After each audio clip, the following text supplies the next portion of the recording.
Dave from DaBelly. Thank you for calling in today. My pleasure. I don't have you on video, I only have your voice. That's cool. Let's have on it. That is fine then.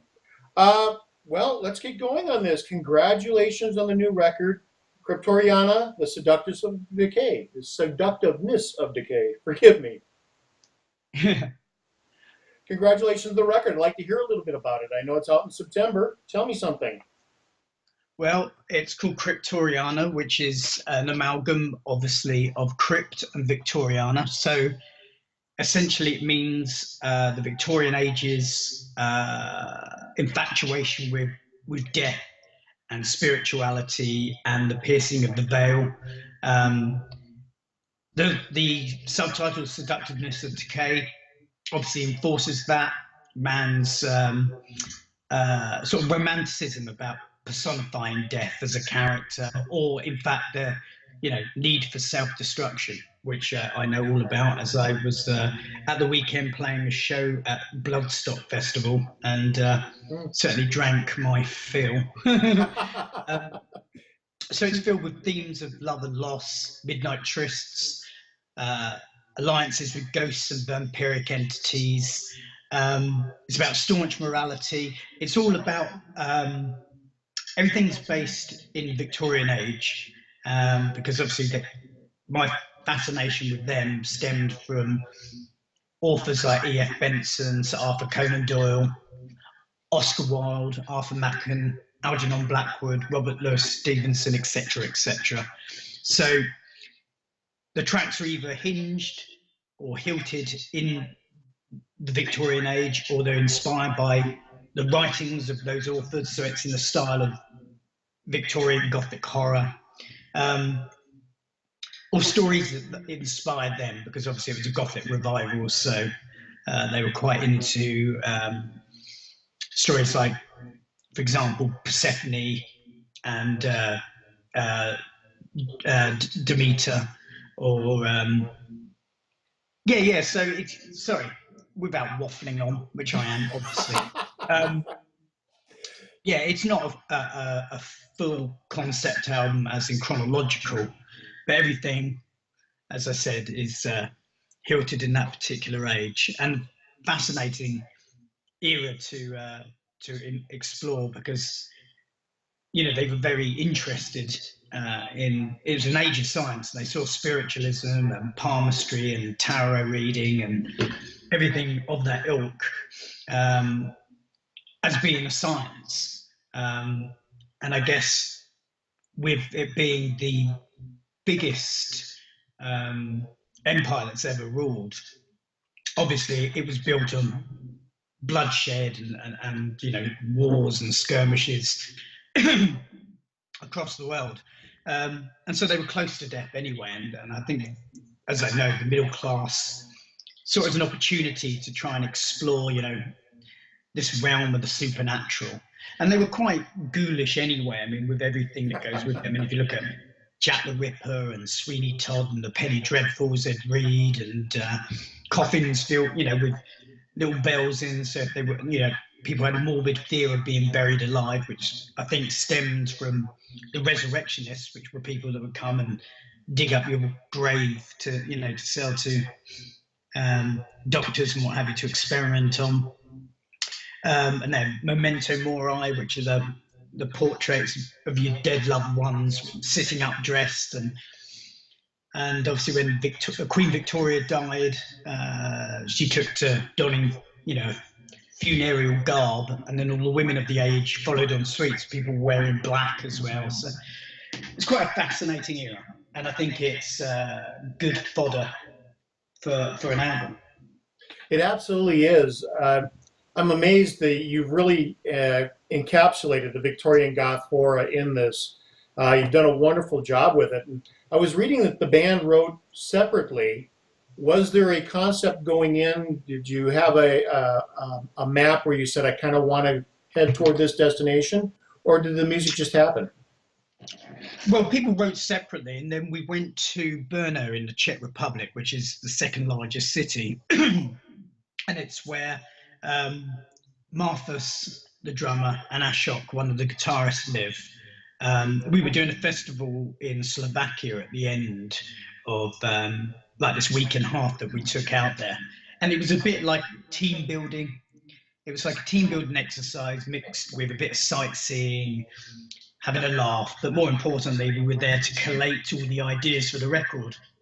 And the pre-production that was done by everybody was so impressive that we literally came away with 80 to 85% of the record finished there and then. And of course, that gave us most of the autumn to further improve it and polish it.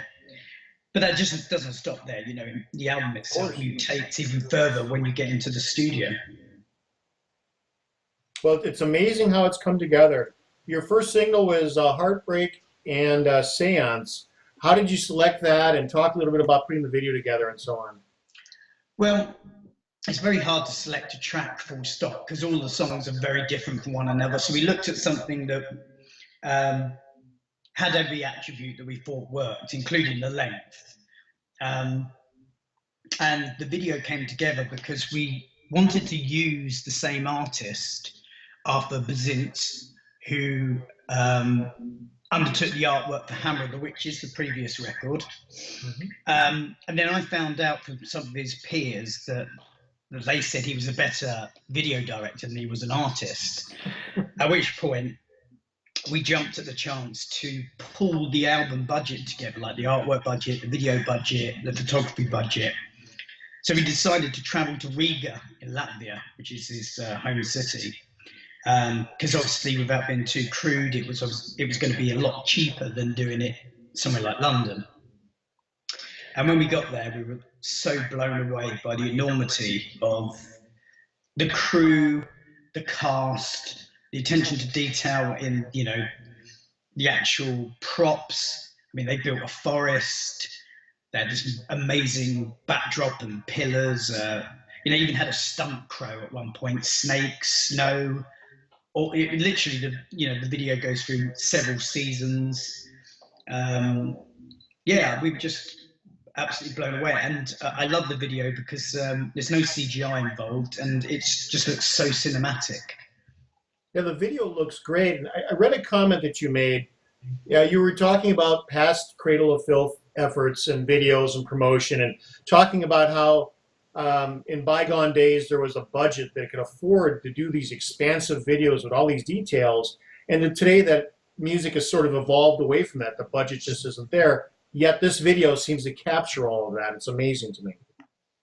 Well, like I say, the budget was pretty good, but we decided to pull it together and pull strings, and yeah, I mean, it took a lot of planning, but it was very well worth it.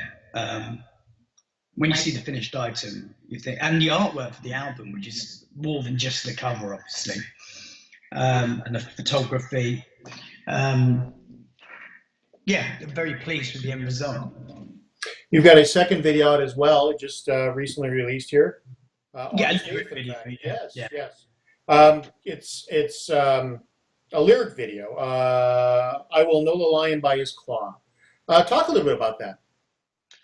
Well, that was undertaken by another friend of mine called Sam Scott Hunter, who has worked quite a bit with my other band, Devilment. And I'm not a massive fan, to be honest, with lyric videos, because, you know, I just see it as a means to an end for record companies to put tracks out very cheaply.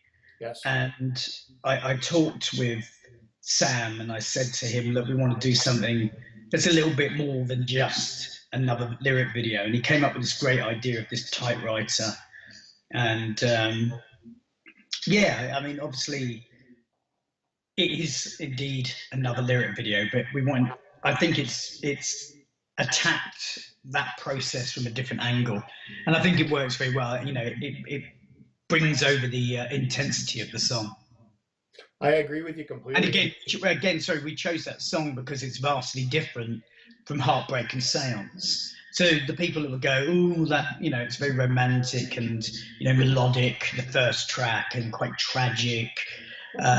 With the second one, you know, you've got brutality and extremity and it's a lot thrashier, um, which obviously shows both sides of the coin.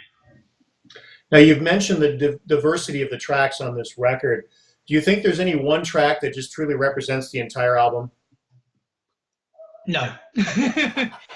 Possibly the title track, because it's probably got about 35 different riffs in it. So if it doesn't cover the whole album in 35 riffs, then I don't know what would. And obviously being the title track.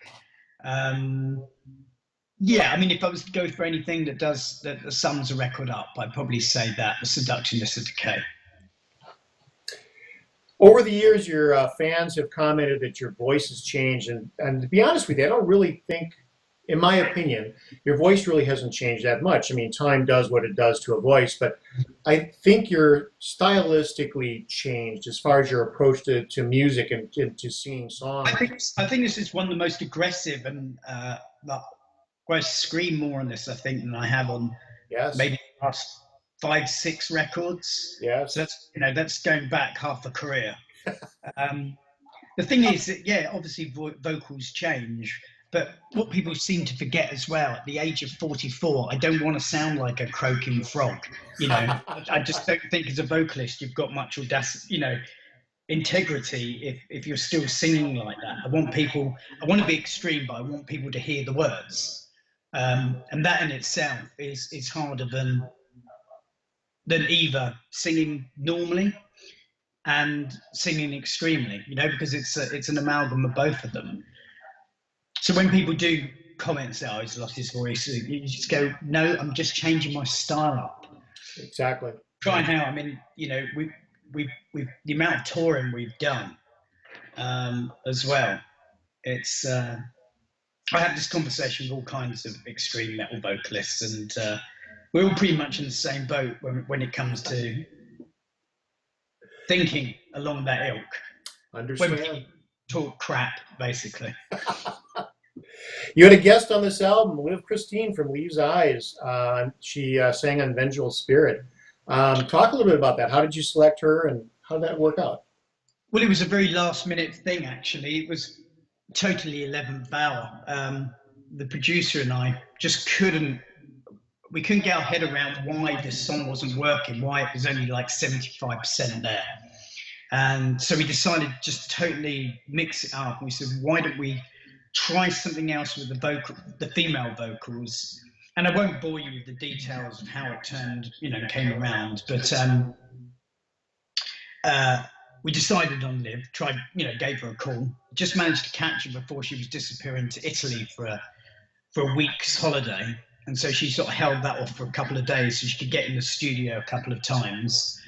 And we ended up, it sounded really good. And we ended up having to get the guitarist to rewrite parts, and it changed it up for the better. And what's ironic about it is that obviously she sang on the track Lymphetamine, and this song is vastly different from that. In fact, she plays the protagonist of the piece, the vengeful spirit, who's this woman betrayed, who commits suicide, returns from the grave to torment the person who's wronged her in life, which, as it goes, is me. So it's sort of cruel duet. Right. That's a great song. I really enjoy it. My final question for you is about touring. I know that you're going to do UK and Ireland here in November, and beginning of the new year, you're going to be through Europe. Any plans of also coming to America?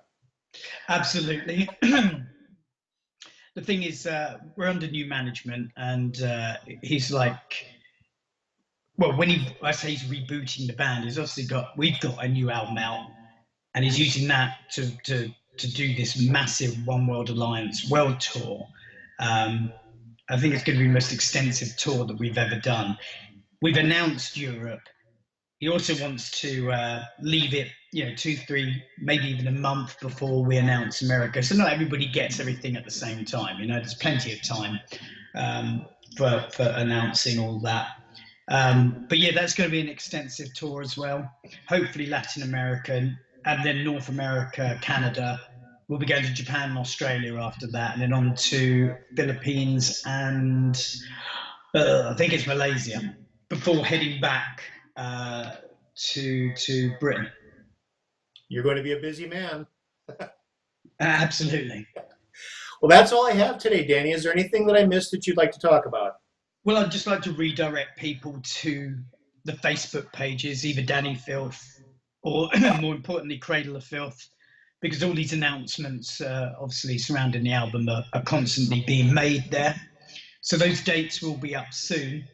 The album comes out obviously September the 22nd, but I keep saying Versus, but I mean via Nuclear Blast Entertainment there in the US. And I'd urge people to buy the special edition because it's got 2 bonus songs. The Night at Catafalque Manor, which is a great track. You know, we never hold back on the bonus material because it's always recorded at the same time. The only reason it gets there's a divide between that and the main album is because the record company obviously want to release 2 formats. But the other track also is a cover of Annihilator's Alice in Hell, which I think people will really like. So I will push people toward buying a special edition. What's it going to be? A couple more dollars more on Amazon? Yeah, there you go. Thank you for your time today, Dani. My absolute pleasure. Thinking my lips was once on walls.